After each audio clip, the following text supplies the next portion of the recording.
Why is interleaving better than blocked practice for studying? Imagine trying to learn how to play a song on the piano. Would you practice just one section over and over or switch between different parts? The answer is switching between parts. That's what interleaving is all about. It means mixing up different topics or skills during your study session instead of focusing on one thing at a time. You might think that focusing on one topic until you master it is easier, but research shows that switching between topics actually helps you remember better in the long run.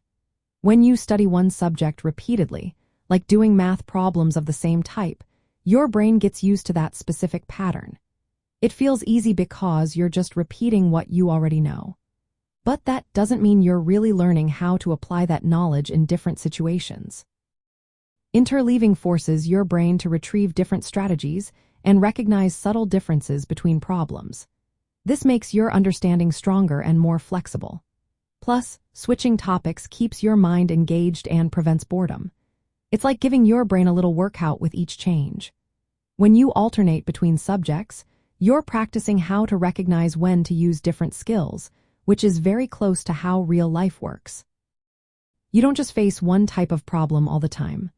For example, if you're studying math, instead of doing 20 algebra problems, then 20 geometry problems, mix them up. This way, your brain stays alert and ready to switch gears.